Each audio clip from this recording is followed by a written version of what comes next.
Hey there, Pastor Marc here. It's our prayer that this message would encourage and equip you in your relationship with Jesus. We're able to provide this content due to the joyful generosity of our financial partners. And if you'd be willing to join that tribe and help get some sermons like this around the world, you can donate at harvestbaptist.info/give. God bless. Anyone know who this is? This is a picture of Dr. Rick. Anyone know Dr. Rick?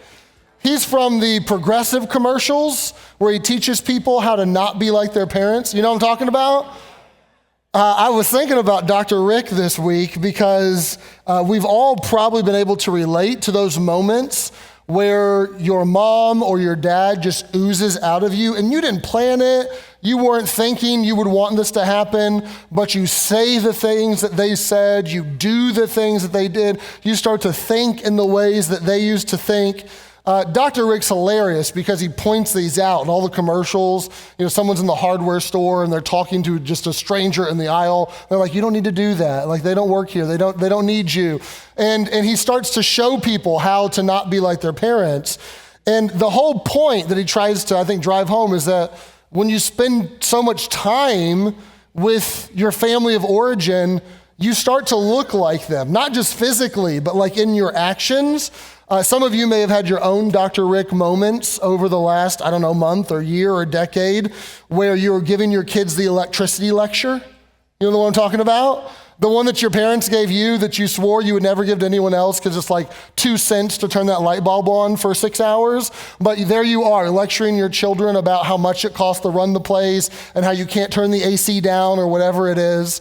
Perhaps you've packed and you find yourself packing just like your mom used to, where you're packing quote unquote lightly, but you have like spare tires and first aid kits and everything you've ever needed, like in one suitcase and then another and then another.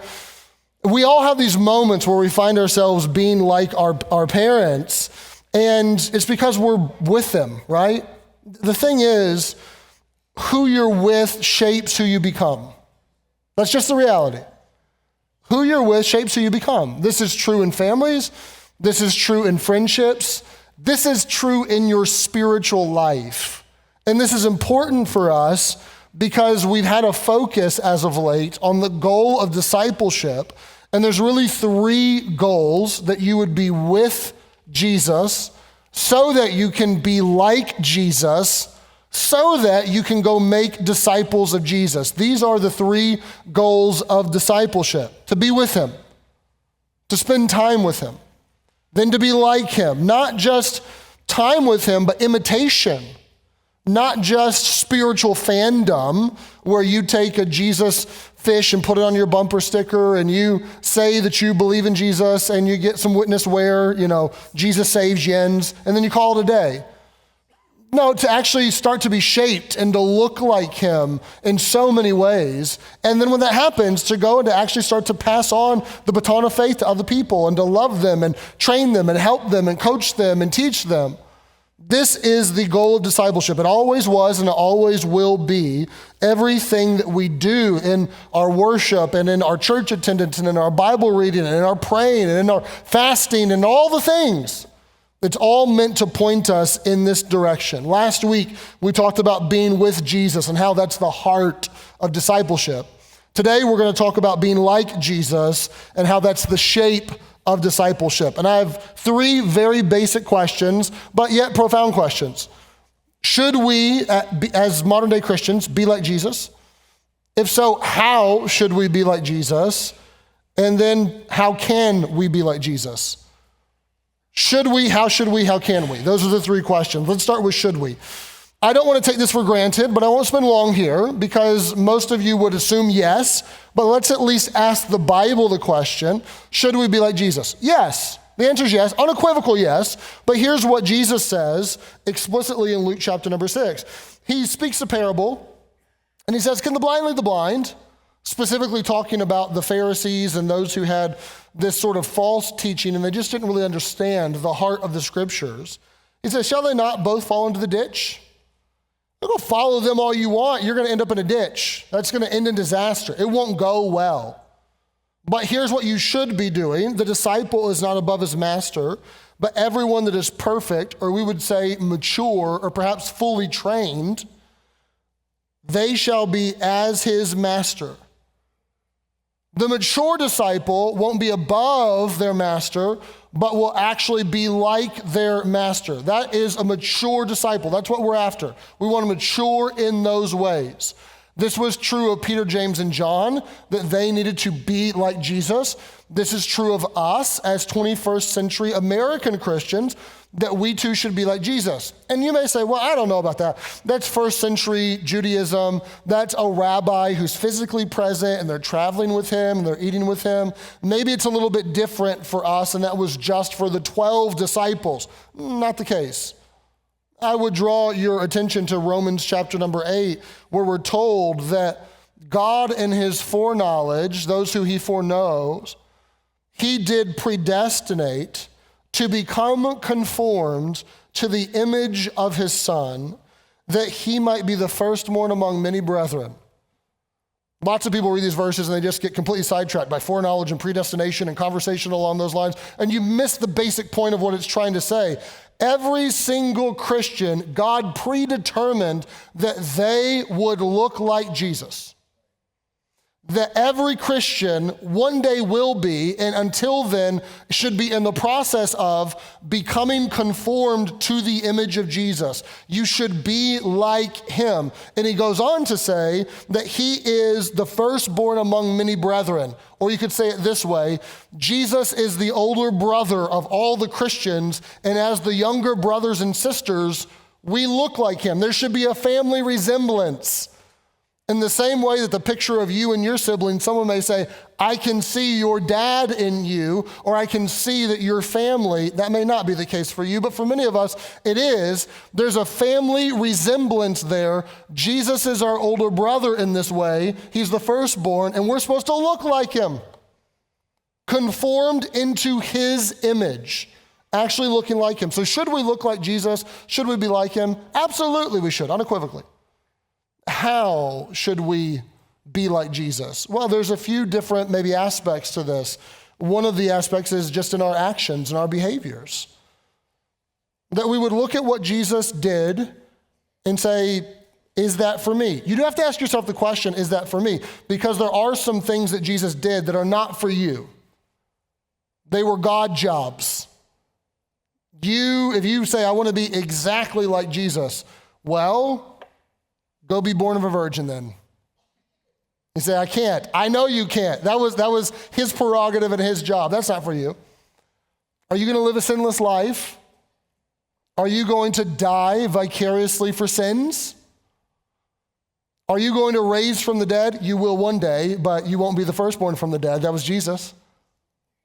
So there are certain things that were like, that was Jesus' mission as God in the flesh, and that's not necessarily for me. He was special in that he was born of a virgin. But there are so many things when you look at his life where you say, that's absolutely for me. I would be reminiscent of John 13, where Jesus is in the upper room and he washes the disciples' feet, which was a very backwards, topsy-turvy sort of event, that it didn't normally go down that way. And Jesus tells them explicitly that I've done this to you and for you. Why? It's an example so that you should do as I've done to you. I am doing this and being servant-minded and servant-hearted in these moments so that you can see how this is supposed to be done.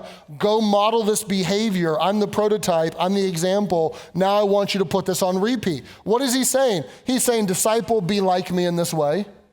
There are so many ways that we can look at Jesus. We can look at his need to get away from the busyness and go into a solitary place to pray and say, I'm busy. I probably need to do that too. We can look at his habit of fasting. We can look at how he stood for justice and for righteousness. We can look at his heart of compassion. We can look at his generosity. We can look at the way that he served. And on we could go to say we want to model these things. We want Jesus to be our example. We want to be like him. We also want to be like Jesus, though, in our mindset. Not just in our actions, but in the way that we think. Our mindset is very upstream to our actions. You are going to think and you're going to believe in your heart, and then your actions are going to come after that. But our mindset should be like Jesus. Philippians tells us this explicitly, that we actually should let this mind be in us. What mind? Which was also in Christ Jesus. The mind of Jesus should be our mind. How would Jesus view them? What would he think? How would he see the situation? How would he respond to this ethical pickle that I'm in at work? How would he love them? What would his eyes see? What would his ears hear? What would he do? This kind of is the heartbeat behind the WWJD movement / bracelets. The what would Jesus do? I love that question. It is I want to be like Jesus, so let's figure out what Jesus would do or what Jesus would think, and let's try to do that, right? The heart of that is let's look like Jesus, both in our behaviors and in our mindset, but also in our character. I want you to play a game with me, okay? I'm going to count to 3. And I want you to tell me, you don't have to scream it, but I want you to tell me audibly and loudly your favorite fruit, okay?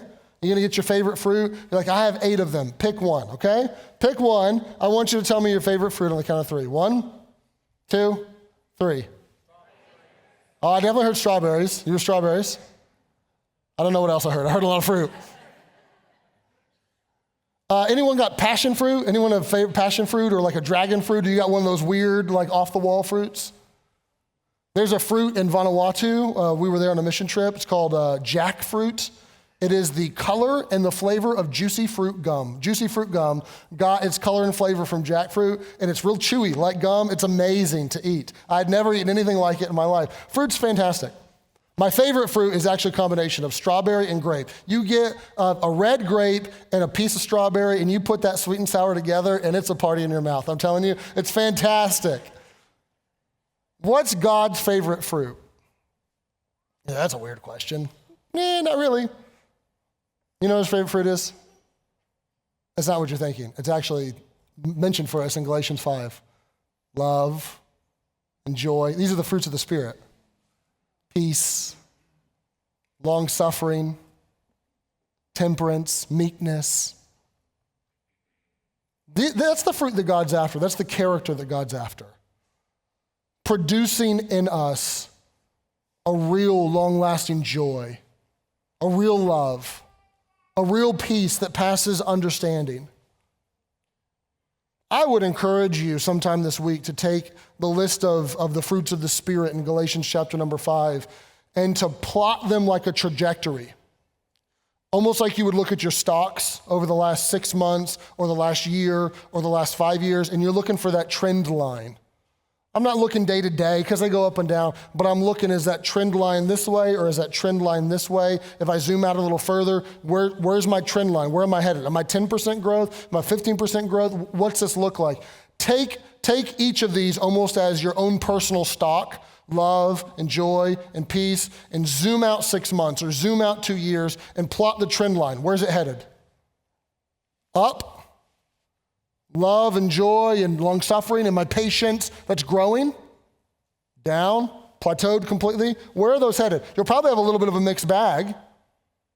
But God wants to produce that in us. He wants character change inside of us. Now this is the sort of stuff that's really elusive for a lot of people. Because we can change little aspects of our life. We can tinker on the edges. And we can start to make improvements, but real character change, it's hard. It's real hard. Someone once said that it's like walking up the down escalator. That you keep moving and you keep working, but you take after a while, you look and you say, I haven't really gone much place. It's hard. And it's hard because there's entropy at play, not just in our universe, but in our own lives. There's a rule of thumb that is, if you want to get better or anything to improve, you've got to put in a lot of work. But if you want to get worse, you don't have to do anything, just no work. It's not that you have to do something bad for something to get worse. You just got to do nothing. This is true for your car. This is true for your house. This is true for your health. This is true for your golf swing. This is true for your second language that you picked up back in high school. This is true for your character. You don't have to do bad things necessarily, just do nothing, and guess what? It won't just plateau, it'll get worse. It takes time and attention and effort and work in order to produce any sort of change. But oftentimes, we find ourselves in this boat of like, okay, I'm a Christian. I want to look like Jesus. I have a desire for that. God put that desire in my life. And I see his mind, and I see what he does, and I see his habits, and I see his character, and I want that in my life. But I fast forward a year or 2 or 10, and man, I thought it would have been further. I mean, I've been trying, for real, Pastor. I've been trying. I've been coming to church. I've been reading my Bible. I've been praying some. I've been in small group. I've been around some other Christians. I mean, I feel like I'm really putting forth the juice here. I'm putting forth some effort. But I thought I would have been further along. I still feel like that habit is so ingrained, and that besetting sin is still besetting me, and it's still there. I want to change, to think and to look and to act like Jesus, but how can I? I know I should. I know how I'm supposed to, behaviors and mind and character, but how can I? Right? And we normally go about this all the wrong ways. We take basically the approach that work takes to try to change us into the employee that they want us to be. Work will say, here's your mentor, here's someone who's been around the block a long time, here's someone who's really good at sales. Go shadow them, go be with them, spend some time with them, which is great in your Christian life to go spend time with other mature Christians. There's some real benefit to that, but it's not going to get you where you want to go. Work will say, here's a training video, here's the manual, read it, here's the video, watch it, just get some more information. Especially as Americans, our whole educational system is so cerebral that we just think if I know and if I study and if I learn and if I get the concepts mentally, then it'll all fall into place. And that's a complete farce. So oftentimes we go to Barnes & Noble and we try to read and study and learn our way into character change. But character change, not real character change, it doesn't come from the shelves of Barnes & Noble. Or we turn on the podcast, and if you're not careful, you'll start to treat your spiritual life like the Huberman podcast, and you're going to take this really detailed scientific approach to whatever it is to be able to figure it out. And listen, you may find some sort of temporary or even slightly beneficial change from reading your self-help book or habit stacking or listening to Joe Rogan and being convinced that you need to microdose on mushrooms and somehow it's going to change you or make you more peaceful or whatever it is. Like you can get some little benefit around the edges, but you're not really going to affect your heart. Your trend line 10 years later is going to be, you know what? I was an angry parent when my kids were 5 and they're 15 and I'm still angry. I still can't control my temper. I want to. I can't. You know what? I was a lustful person then, and I'm still a lustful person now, and I wish that I could kick all the addictions that have come alongside that, but I don't feel that I can. And we oftentimes find ourselves in this boat where I know I should be like Jesus. I even know some practical ways I should be like Jesus because I go to church and I hear sermons on praying or fasting or these spiritual disciplines or how we should be servant-hearted or how we should be generous or missionally minded, but I'm no more generous than I used to be. I still don't give. When I do, it's still hard. It's begrudging every time. You know what I'm talking about? The temperature in the room just changed. You know exactly what I'm talking about. We know we need to change to be like Jesus. We know how we should be like Jesus, but it's like, how can I change? That's the $1 million question. How can I change? And the answer to that is in Scripture. There is an answer to this. Change can be found. I'm talking about real, lasting, profound, deep change. It can be found, and it's simpler than you think, but oftentimes we overlook it and we go about it all the wrong ways. I'll give you 2 sections of Scripture. I could give you a lot, but I'll give you 2 to show you how can I be like Jesus. The simple answer, just a spoiler alert, is that you got to go be with him. That whole be with Jesus, be like Jesus, those 2 are joined at the hip. Listen to Acts chapter number 4. When the audience had seen the boldness of Peter and John, they perceived that they were unlearned and ignorant men. This is not exactly something you'd put on your resume, right? Graduated 2005, ignorant, unlearned. This is not a credit, okay? This is kind of a slap in the face. These guys are very ordinary, they're not special. There's not some sort of great intellect here. And truth be told, that was the truth. They were very backwoods, blue-collar, unlearned guys. They didn't work their way through the Jewish educational system very high. They were blue-collar fishermen, But these supposedly ignorant and unlearned guys, the audience, it says they marveled. They're in shock and awe. I mean, they are watching these guys and they're listening to these guys, and there is something that is utterly magnetizing about them. And they don't know how to account for it other than this. They took knowledge of them that they had been with Jesus. The only way that I know how to get this math to math, the only way I know how to account for this is that these unordinary guys are extraordinary. It has to be that they were with Jesus. It has to be that being with him did something to them and in them and through them that we can only explain it by they were with Jesus.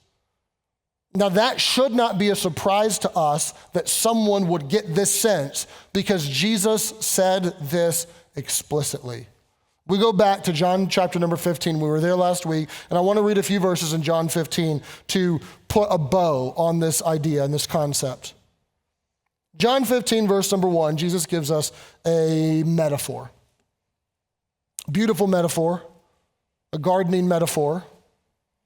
And he explains 3/4 of the metaphor explicitly. He tells us 75% of the metaphor, exactly what it means, but he leaves one thing, us questioning a little bit up for grabs. Let's read it together. Verse 1, I am the true vine. My Father is the husbandman. Every branch in me that beareth not fruit, he takes away. Every branch that bears fruit, he purges it, that it may bring forth more fruit. Apparently, God is after a lot of fruit being produced on these branches. Now you are clean through the word which I have spoken unto you, which is such like a word of affirmation. If you're like, what does that have to do with this whole metaphor? Well, Jesus just said in verse 2, there's like two groups. One that's like, see ya, and the other group that's like, I want to purge you and work with you. And the disciples may be like, which one are we? And he gives them some assurance. He's like, listen, you're fine. You're clean through the word which I've spoken. Verse 4, abide in me and I in you, as the branch cannot bear fruit of itself, except it abide in the vine. No more can ye, except you abide in me. I am the vine, you are the branches. He that abideth in me and I in him, the same brings forth much fruit. For without me you can do nothing. If a man abide not in me, he's cast forth as a branch, he's withered, the men gather them, cast them into the fire, they're burned. But if you abide in me, and my words abide in you, you will ask what you will, and it shall be done unto you. And here is where my Father is glorified, that you bear much fruit. So shall you be my disciples. I love that he puts at the end of that, like, this is what discipleship is about. You want to be my disciples? It's about bearing fruit. Now here's the metaphor. There's a vine, there's a branch inside of that vine, there's a vine dresser, the husbandman, and then there's fruit that comes off of the branch. 3 of the 4, Jesus says, I want to tell you exactly what they are. My Father is the vine dresser. I am the vine. You are the branches. That's super helpful that he didn't leave that just squishy, I'm like, what are we talking about here? But one piece of the metaphor, fruit, he never says like fruit is X. He never explicitly says it. So you're left like, well, what do we mean? You're telling me, verse number 8, that we're like after fruit, right? God's gonna get glory when he brings lots of fruit into our life and out of us. So what are we talking about? Are we talking about, is fruit money? And when I have lots of money in my bank account, then God gets glory from that? It's fruit people being saved, and when I witness to lots of people and they come to Jesus, then that's fruit. Are we talking about fruit of the Spirit, where there's character change and love and joy and peace and long suffering? And here's the simple answer. If you want a whole sermon on this topic, I'd be happy to give it to you. I preached it years ago, but the simple answer is fruit is character change. He's talking about the fruit of the Spirit. He's talking about what Paul tells the Romans when he says to saved people, listen, I'm going to come to you so that you can have fruit in your life. He's talking about us changing in the love and the joy and the peace and the patience and the self-control and the meekness, these things being produced in our life. He's talking about, I'll put it to you this way, he's talking about a worrywart becoming a rock and firm for their family. He's talking about a bigot becoming kind and soft. He's talking about a pessimist who always sees life glass half empty, maybe all the way empty, becoming joyful. He's talking about a frantic person becoming a calm pond. He's talking about fruit being produced in you that you are not going to produce in yourself. You disconnect from Jesus. Without him, you can do nothing.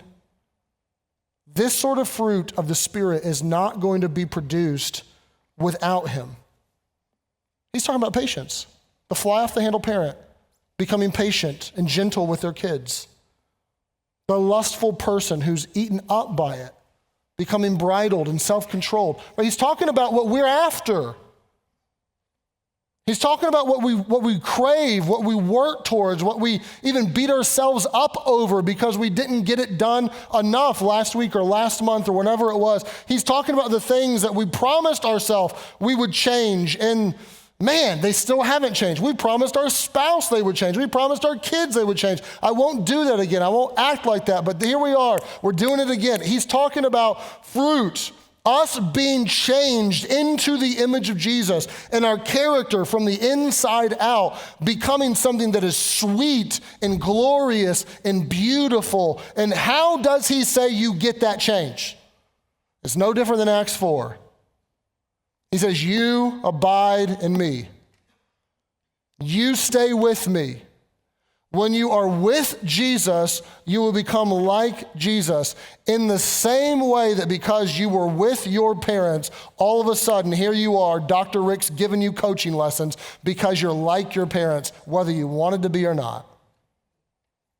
This is not to say that your parents determine all of the behavior in your life, but it is to say that they are a massive influence. You can't spend that much time with them and them not be. Even though there are things that you reject and you don't think like them and you don't parent like them or you wouldn't do it that way, there's still so many things that whether you like it or not, it crept into you. It crept in. The fact that you're like your parents is both heartwarming and terrifying at the same time. And what is he saying? He's saying, spend time with me. Abide with me. Be with me. And guess what? Change will start to come. It'll start to come. I will produce it in you. Now, change is not overnight. You're not microwaving fruit on a branch. It ain't coming. Not like that. If you've ever planted an apple tree, you know exactly what I'm talking about. It took a while. It took some seasons. But eventually, it's growing, and it's growing, and it's changing. Why? Because it's rooted. And all of a sudden, the fruit begins to show up in your life. Now, there's a million takeaways from this, but I want to start with just some of the most basic.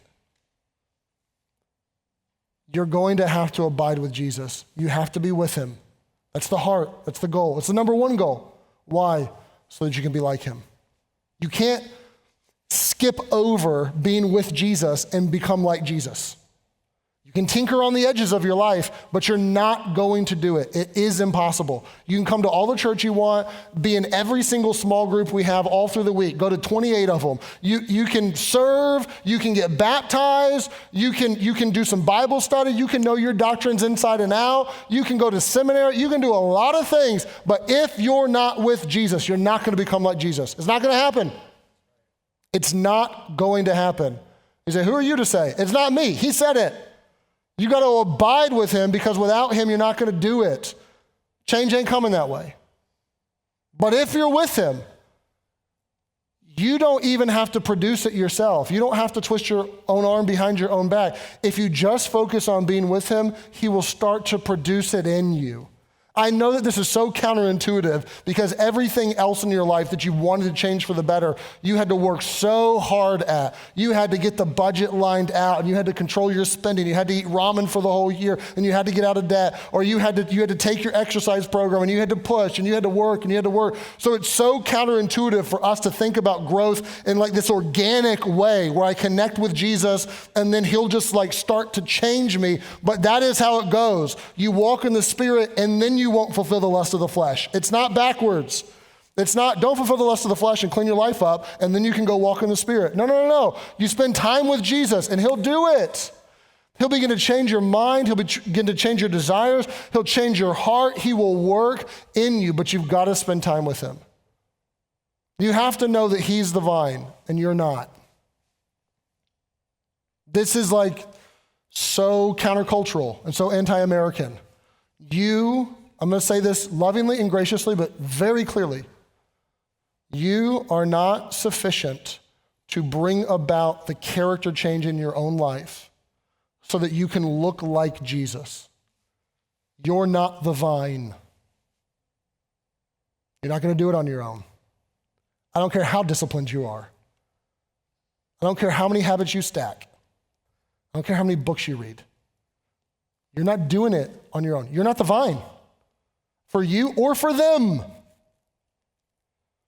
Do your kids need you in their life, parents, moms, dad? Absolutely. But are you their vine? Nope. Nor should you be.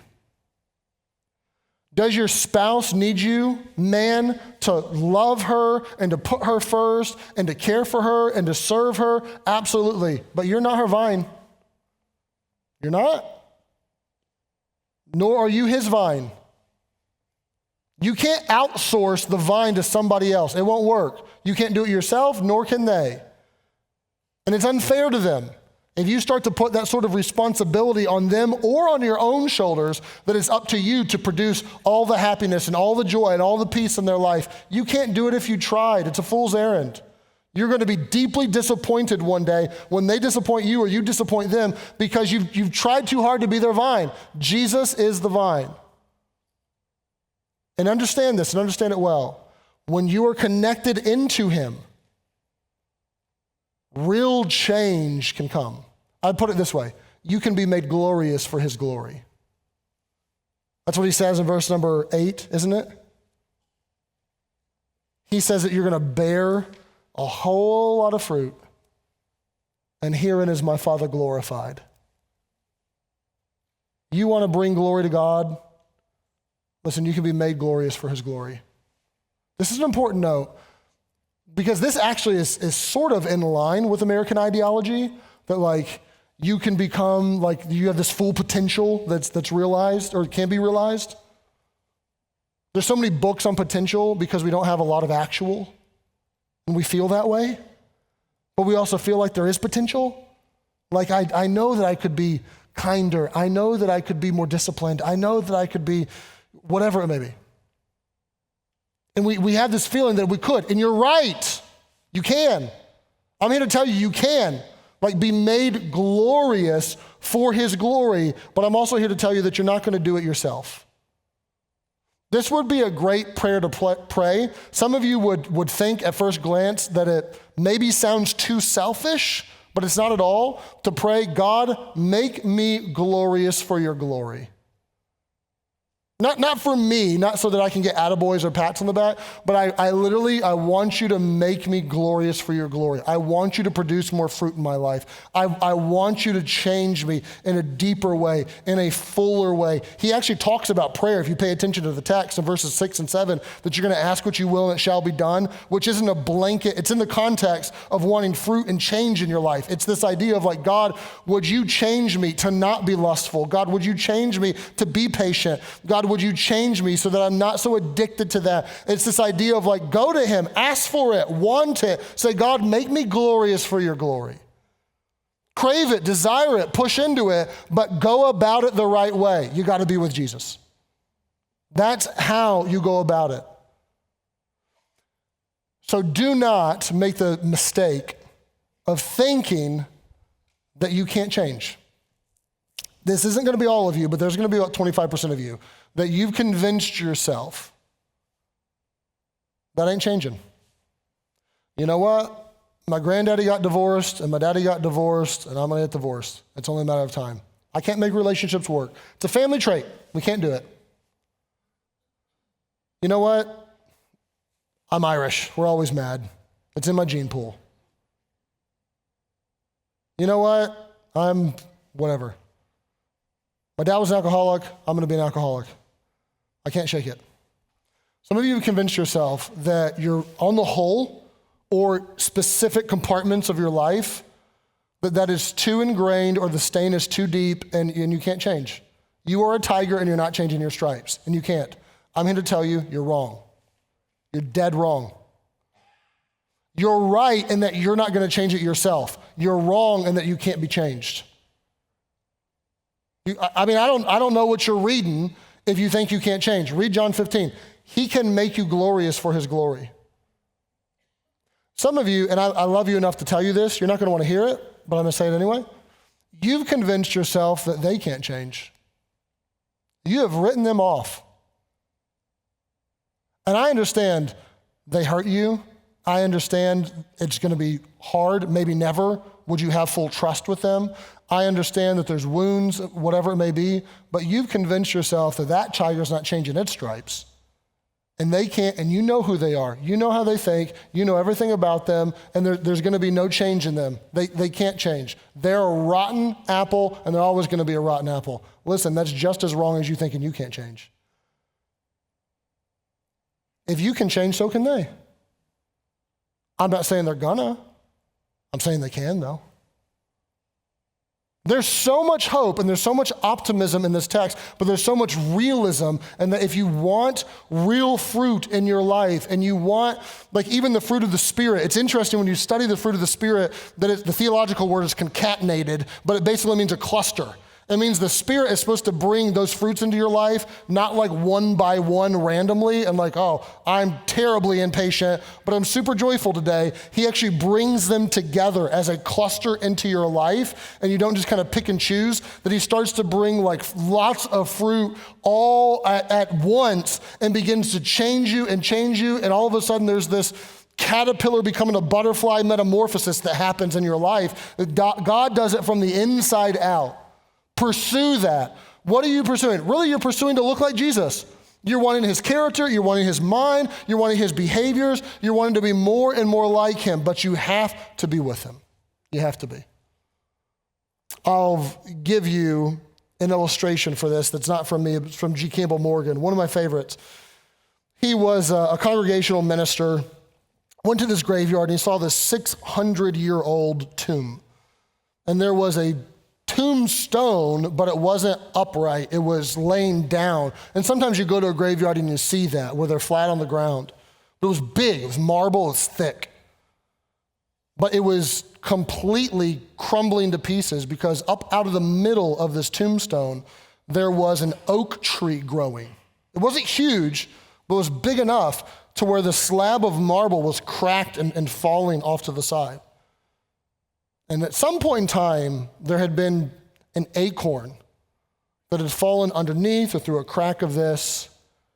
And that acorn, with some time and some water and some sunlight, it began to grow and grow and grow, eventually so much so that it cracked this marble slab in half. And Campbell Morgan looked at that and he said, if God put that kind of power in an acorn and little biological growth, little by little by little, what kind of power has he put in us when he can grow fruit through his Spirit? Morgan said it this way: think of the slabs God can roll off of your life. Think of the marble or the granite that he can crack in half. There's nothing he can't do. And when he does it, here's the kicker. When he does this, it will not be an arduous, humdrum, joy-depleting journey. It will be a joy-filled journey. I know this because 3 verses later, in verse number 11, he says this. He says, these things have I spoken unto you. What things? I'm the vine, you're the branches, abide in me, you can have fruit to the glory of God. I've spoken these to you so that my joy might remain in you and that your joy might be full. I am telling you this because I think we're all kind of on a joy quest, and I want you to have joy. I want you to actually enjoy this life. I want something to be produced in you, not just like an eternity where like it'll be worth it all one day. No, it'll be worth it all today. There'll be joy today. My joy in you, full joy in you. You can have some temporary fleeting joy on your own, but there's a cord of joy that only Jesus is strong enough to pluck in your heart. I want you to have my joy and my full joy, so abide in me so that I can produce fruit in you. It's this simple. The disciple should be all about being with Jesus so that we can be like Jesus. Now, as we get into the fall, we're going to talk about the practices of Jesus, and I will illustrate this to you over and over and over again, but I will end today by giving you maybe one simple illustration. You can take anything that you do in your Christian life that would be positive or perhaps character forming. And you can do it in a way that is not character forming, and you can do it in a way that is. You can do it in a way where you find Jesus, and you can do it in a way where you don't find Jesus. Take time in the Bible. I would tell all of you, go spend time in the Bible. You can open up the Bible, and you can do it from a selfish motivation of, I want to learn lots of doctrine so that I can argue with Bob in small group better and I can prove him wrong. Or so that I can look like the smartest one in the room. It is very possible to spend a lot of time in the scripture, but to be completely selfishly motivated and you to never have any time with Jesus really. It's completely possible for you to spend time in your Bible because it's just another habit that you promised your wife or you promised God or whoever it was, you promised yourself that you would do it. So you're just checking a box, you're going through the motions. I read my couple chapters for today, moving on. I got to get through the Bible in a year, the end. You can go do that and never be with Jesus. You can also open the pages of Scripture and say, Jesus, I know this is about you. I want to see you here. I want to meet you here. I want to see your nature and your character. I want to see how you would act. And Jesus, I want you to speak to me through your word. I want you to talk with me and commune with me in these moments. I don't want this exercise to just be an intellectual exercise. I want it to be a spiritual exercise. So through your Spirit, would you guide me and speak to me? And could we spend some time together right now? I know that this is about you. There's a way to approach anything you do in your Christian life for all the wrong reasons and motivations, and you're never actually with Jesus. And then wouldn't you know it, you don't actually look like Jesus. Or there's a way to do it that's about being with him so that you can be like him. So you apply this to your own life. You filter it through your own habits. But may in all that we do, may we not lose sight of the stone cold reality that we have to be with and be like. Those are the first two goals of a disciple. We're with him so that we can be like him.